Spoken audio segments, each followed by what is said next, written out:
Hi everyone, welcome back to my channel. I'm Huck. Today I am doing my July wrap-up. So July was actually a really good reading month for me, which I'm really excited about because June was not great for me.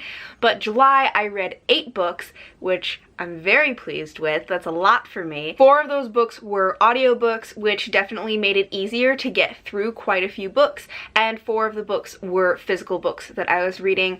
Also in July was the Tome Topple readathon, which also definitely helped to motivate me to read more. So that was really fun to participate in and to like have that motivation and see everybody like talking about the books that they were reading on Twitter. I'm not always great about like participating on social media to like tweet about what I'm reading and stuff like that, but I do participate in the reading and I love seeing everyone else's excitement about what they're reading and how many like tomes or pages they're getting through. Since I have so many books in this wrap-up, I'm gonna try to get through them as quickly as I can, but this is probably going to be a fairly long video.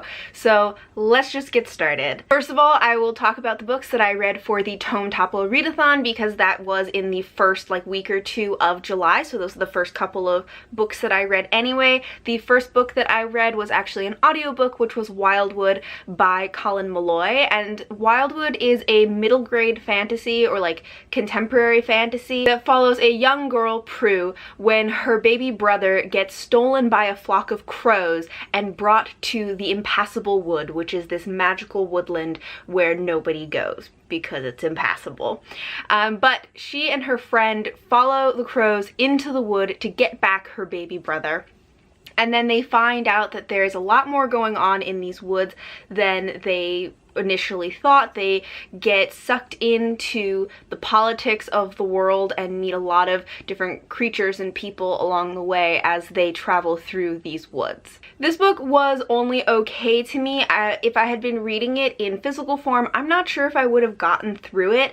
I got through all of it because I was listening to the audiobook and I listened to most of it, like 90% of it, in one day. And if it had taken me longer than that, also I don't know if I would have gotten through it.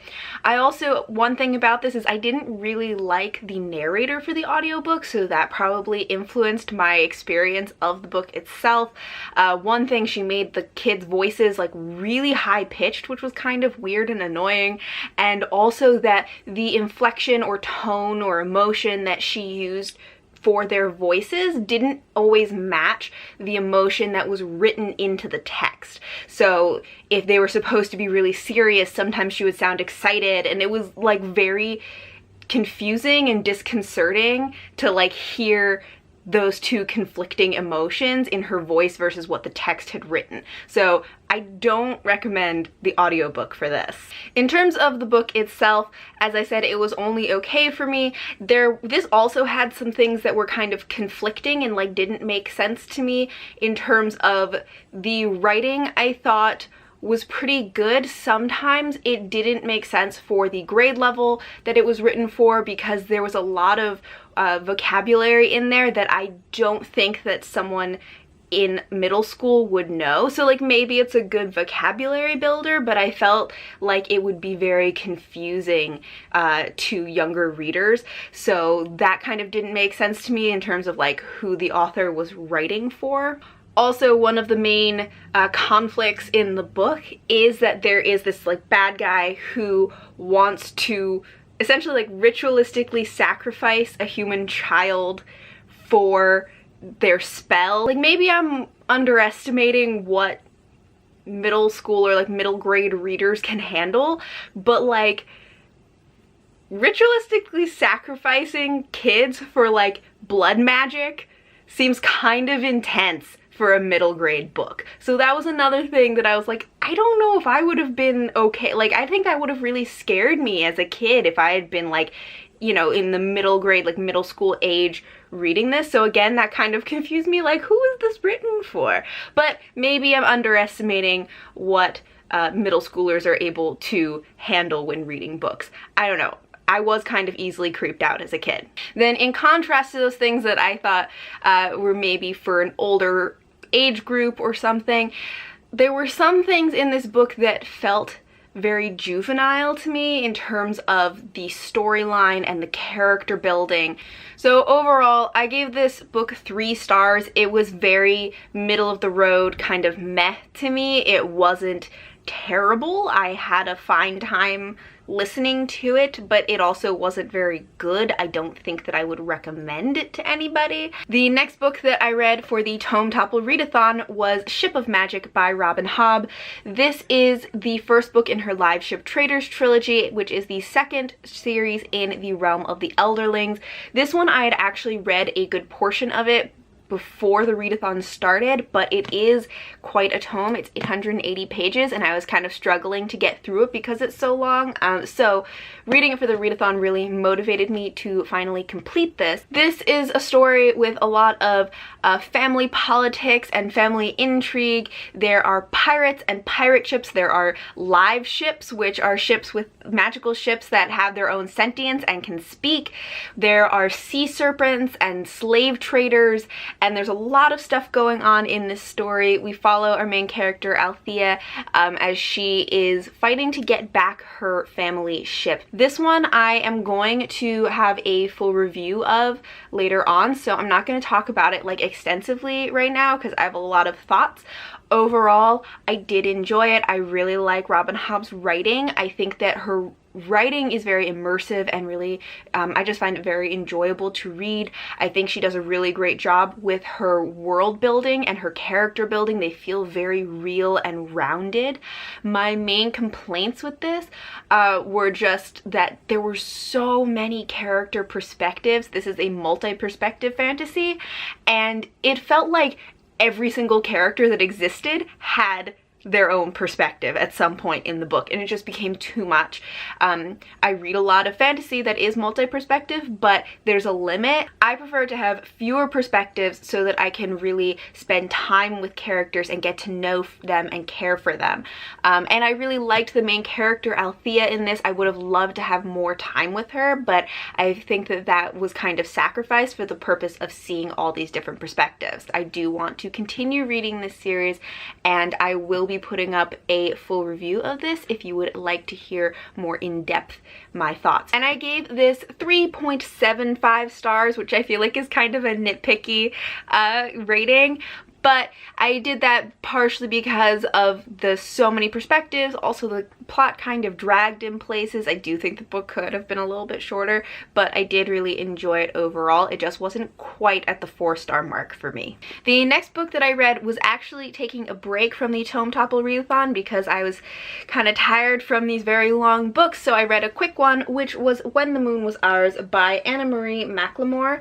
And this is a magical realism story that follows 2 main characters, 2 perspectives. There is a young girl who was found in a water tower as a child, and no one knows how she ended up there, but there's something a little bit unusual about her. She has a rose that grows out of her wrist, and this is a love story between her and the boy next door, who is the other perspective in this story. The boy next door creates paper lantern style moons that he hangs all over the town, and the town believes that they protect their children from nightmares.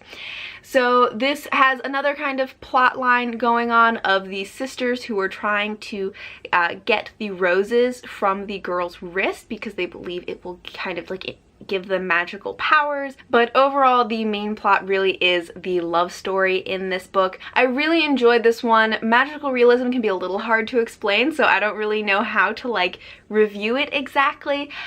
One thing that's a little confusing sometimes is because magical realism uses a lot of metaphors, sometimes it's like, is this a metaphor or is this like actually happening in the story? So it can be a little bit hard to tell sometimes.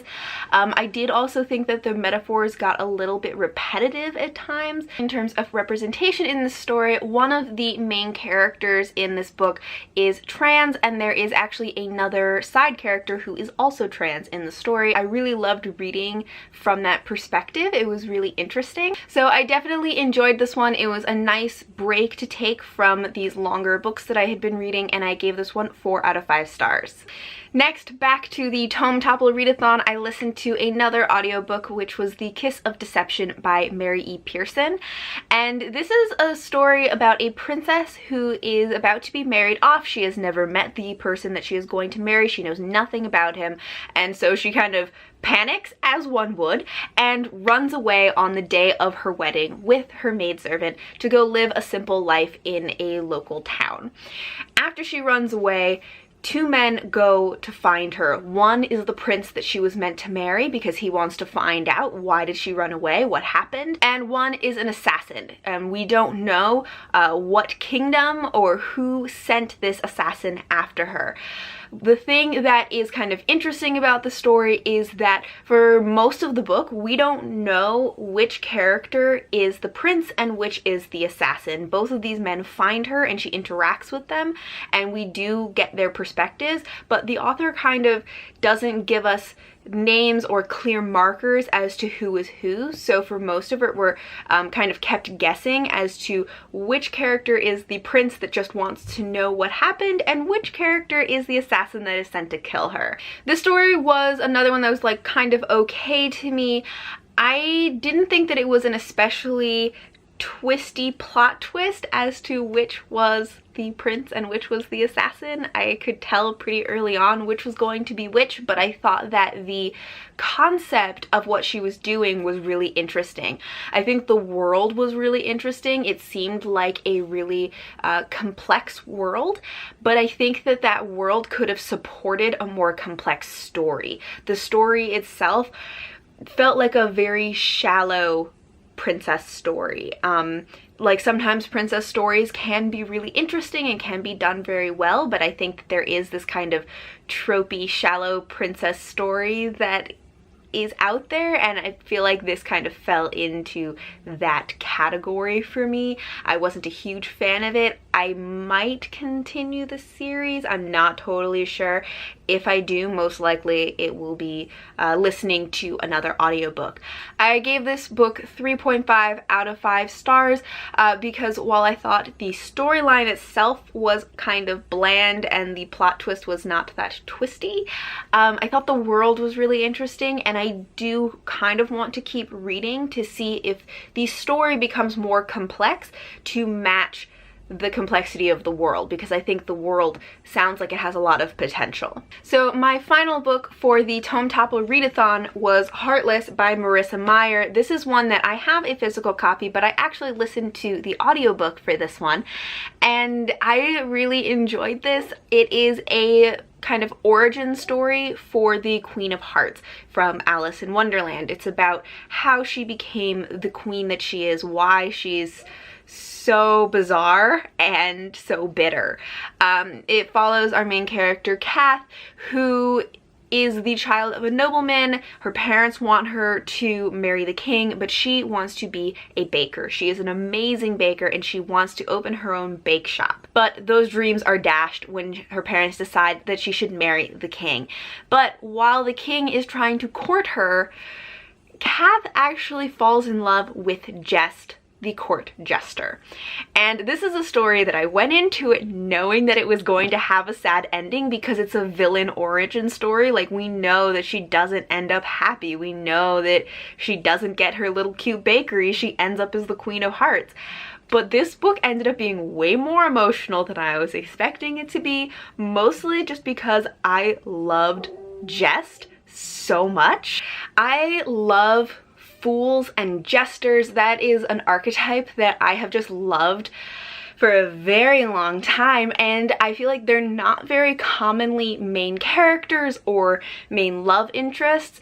So it was really fun to get to see a fool character in like a prominent character in a story, and I really enjoyed it. Sometimes I found Kath kind of frustrating and I felt like she was kind of boring a lot of the time, but I just loved Jest so much, and it became this very emotional book experience for me because, again, I knew this was going to end sad, and I just want Jest to be happy, and like that's clearly not gonna happen because what makes him happy is being with Kath, and we all know that Kath is going to become the Queen of Hearts.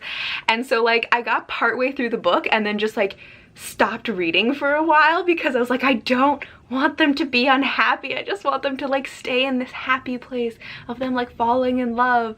And it was very intense for me. I don't know if I would say, you know, that it's like an incredible book.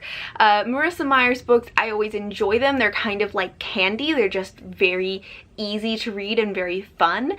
But I have a very intense like emotional connection to this book now just because I love Jest so much. Jest is just a new favorite character, and I gave this book 4 out of 5 stars. So those are the 4 books that I read for the Tome Topple readathon. I was really happy with getting through 4, even though 3 of them were audiobooks, so that made it a lot easier, but still counts. So I was quite pleased with my participation with that readathon, and that was even with taking a break from it and reading a short book in the middle.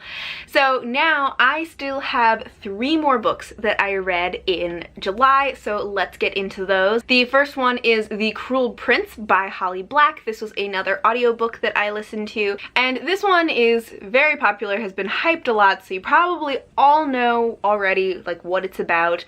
It takes place in the realm of the fairies. It follows Jude and her sisters who are, the situation's a little hard to explain, but they're sort of the children of a fae man, or a fae noble. They are actually human, or Jude and her twin sister are human, and then their older sister is part fae. The fae are just terrible to them, and it really highlights how the fae just purely want entertainment and don't really establish actual like bonds or connections. I thought that Jude was an interesting main character because she is very fierce, very ruthless. She's very much willing to do whatever has to be done to meet her ends. I think that she has, even though she's human, she's been very influenced by a lot of the fae perspective. So I thought that she was kind of interesting in that way. Other than that, she felt like a very flat character, and I wasn't very attached to any of the characters in the story. Also, Jude kept saying, like, I'm so good at being a spy. But like, she's not. She's so bad at being a spy. Oh yeah, that's part of the story, is that she kind of becomes a spy. I guess I didn't mention that. But like, it just is ridiculous that she's so like invested in being a good spy and she's so bad at it. Also in this one, there is this kind of trope that I feel like is in a lot of stories, but especially like YA and stuff, where it's like, oh, this boy is mean to you because he likes you. And like, that's such a bad thing to like teach anybody, that like if someone's mean to you, it's because they like you. And that was very much a part of this story, and it's like one of the things of like, oh my god, that makes everything else make sense. So this one I was not a huge fan of, and I gave it like 3 to 3.5 stars. Like, I really wasn't sure what to rate it, but it's somewhere around there. I didn't hate it. I don't think I'm gonna bother continuing the series as more books come out, because I think it's supposed to be a series. It just didn't hook me, and there were a lot of parts of the characters that felt very flat, and it was just kind of like not really worth it. After The Cruel Prince, I finally finished a book that I've been reading for like 2 months, which is Stranger in a Strange Land by Robert A. Heinlein. This is one of the books that I'm reading for my Science Fiction Through the Decades challenge. This is the 60s book, and I finished it while I was on vacation, and I just didn't like this book. Like, I don't even know how to explain it. The premise of the story is that there is a man, Valentine Michael Smith, I think Michael's his middle name, but Valentine Smith, who grew up on Mars, was raised by Martians, and then was discovered as an adult by humans from Earth, and then brought back to Earth. And it's kind of about him learning about being a human on Earth and realizing that the way that we do things here is kind of ridiculous sometimes, and comparing it to the way that Martians do things. I did not enjoy this book at all. I didn't like the writing style. It felt very affected. It felt very old-fashioned and not in like a good way. Also, this book, like, it was written in like the 50s or 60s, so like I understand that it's a book of its times, but like, geez, there's so much like really sexist stuff in this story that's just like sprinkled throughout. Like, there's so many moments or interactions that I'm be like, that's very inappropriate, that's not an okay thing to do or say. And then there are times that are much more blatant. Like, there's one character who says like a woman who can't cook is just a waste of skin, and there's another part of the story where someone says like 9 times out of 10 like it's like a woman's fault if she gets raped or something like that. Like, it just, there's so many things, but like, it was written in the 50s or 60s, so like that may have just been acceptable at the time as like a way of thinking. I think that some of the points that it was trying to make through like the themes that it was using were okay, but I feel like the story wasn't very good. I didn't like any of the characters, and it got really weird towards the end. There was nothing about it that I really liked, so I gave this one like 1.5 stars. And finally, in July, I read The Witches of Lichfurred by Paul Cornell. This is a little novella that I brought on vacation with me, and I enjoyed this one. It is a contemporary fantasy that follows a small town. It's like a multi-perspective. I think it mostly follows like 3 perspectives, these 3 women. They live in a small town where a chain store is trying to build a new store, but if they disrupt the flow of the town and the roads, it will disrupt a ancient kind of magic that had been protecting the world and protecting and keeping this barrier between the human world and this like kind of evil fae world, and then malevolent spirits and malevolent beings and fae would be able to come into our world, and the only people who really understand this are these 3 women, and they are trying to prevent this from happening. I enjoyed this one. I do kind of wish that it had more magic in it. It's a fairly low fantasy book. I liked the character Judith a lot. She's this very like cranky old lady who kind of like hates everyone, but she's like not gonna let them die, you know? She's like, I hate you all, but I'm not gonna let you die, so now I have to save you. And like, I just really liked that about her, how like grumpy and cranky she is and how much she just hated everyone, but she like still helped them. So I enjoyed her character a lot. I liked the other 2 characters, or main characters as well. As I said, I just kind of wish that it had been a little more magical, but I will continue reading the series because I did like it, and I gave this one 3.5 out of 5 stars. So that is all for the books that I read in July. Hopefully this video won't be too crazy long. Let me know in the comments what you read in July, or what your favorite book was that you read in July. My favorite was probably Heartless, again, just because jest is the best. Obviously, because they rhyme, so jest is great. But let me know what your favorite book was that you read in July. Thank you all for watching, and until next time, bye!